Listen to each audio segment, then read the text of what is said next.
نماز توحید کے بعد سب سے اہم عبادت نماز ہے. اگر کوئی آدمی نماز پڑھتا ہے اور یہ سوچتا ہے کہ کل قیامت کے دن اللہ مجھ سے یہ پوچھے گا تو نے نماز پڑھی کہ نہیں پڑھی, میں بول دوں گا کہ میں نے نماز پڑھ لی ہے, بس میں بچ جاؤں گا. نہیں, آپ نماز پڑھیں لیکن آپ کی ہر نماز اتباع رسول کے دائرے میں ہونی چاہیے. اگر اتباع رسول کے دائرے میں نہیں تو نماز معتبر نہیں ہے. آپ نماز پڑھتے رہیے. دلیل یہ حدیث پاک. وعن ابی ہریرہ رضی اللہ تعالی عنہ عن النبی صلی اللہ علیہ وسلم قال ان الرجل لیصلی 60 سنة وما تقبل له صلاة لعلہ یتم الرکوع ولا یتم السجود ویتم السجود ولا یتم الرکوع. رواہ المنذری فی الترغیب والترہیب فی کتاب الصلاۃ. حضرت امام منذری رحمہ اللہ اپنی حدیث کی کتاب ترغیب اور ترہیب کے اندر کتاب الصلاۃ یعنی صلاۃ کے چیپٹر میں اس حدیث کو لائے ہیں. راوی حضرت ابو ہریرہ ہیں. میں نے پوری حدیث بیان کر دی ہے. حضرت ابو ہریرہ فرماتے ہیں کہ نبی اکرم صلی اللہ علیہ وسلم نے ارشاد فرمایا کہ ایک آدمی اللہ کے حضور پہنچتا ہے, اللہ اسے پوچھتا ہے, حالانکہ اسے معلوم ہے نماز پڑھی, پڑھی, کتنے سال پڑھی؟ کہا کہ اے اللہ کے رسول 60 سال تک میں نے نماز پڑھی. 60 سنة 60 سال نماز پڑھی. کتنے سال پڑھی؟ 60 سال. اللہ کو معلوم ہے, پوچھ رہا بندے سے, پڑھی. کتنے سال پڑھی؟ 60 سنة 60 years 60 سال پڑھی.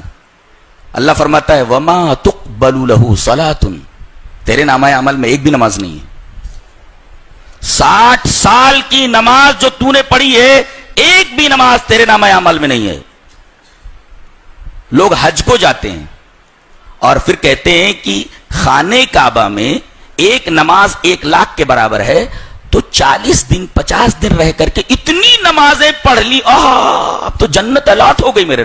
ارے بدبخت اور بدنصیب, یہاں معاملہ یہ ہے کہ 60 سال کی نماز آدمی پڑھ کر کے گیا ہے, اس کے نامہ اعمال میں ایک نماز بھی نہیں ہے.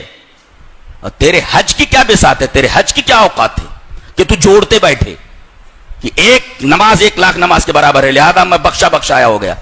پتا نہیں جس پیسے سے تو گیا ہے اس پیسے کے اندر کتنا حلال ہے اور کتنا حرام ہے.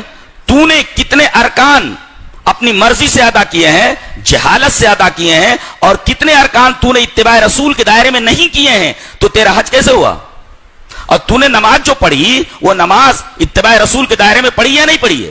یہاں تو ایک آدمی 60 سال کی نمازیں پڑھ کر کے گیا ہے, اور نبی اکرم صلی اللہ علیہ وسلم فرما رہے کہ اللہ یہ فرماتا ہے کہ تیری ایک بھی نماز قبول نہیں ہوئی, تیرے نامہ اعمال میں ایک بھی نماز نہیں ہے. وما تقبل له صلاۃ, ایک بھی نماز نہیں ہے.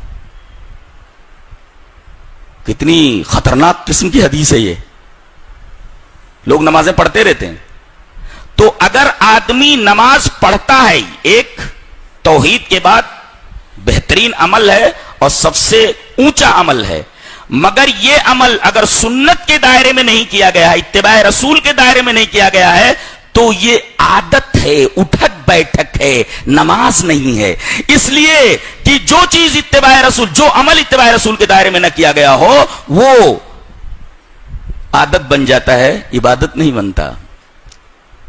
دیکھو 60 سال کی نماز لے کر کے گیا, نامہ عمل میں ایک بھی نماز نہیں ہے. اللہ, یہ حدیث ہمیں ہلا دینے کے لیے کافی ہے. نماز کیسی پڑھنا بتایا گیا. حدیث اس طرح. وعن ابی قلابۃ حدثنا ابو سلیمان مالک بن الحویرث قال قال لنا رسول اللہ صلی اللہ علیہ وسلم صلوا كما رأيتموني اصلي فاذا حضرت الصلاة فليؤذن لكم احدكم وليؤمكم اکبركم. رواہ البیہقی فی السنن الکبری فی کتاب الصلاۃ. حضرت امام بیہقی رحمہ اللہ اس حدیث کو ایسے ہی سنن کبری بیہقی کے اندر لائے.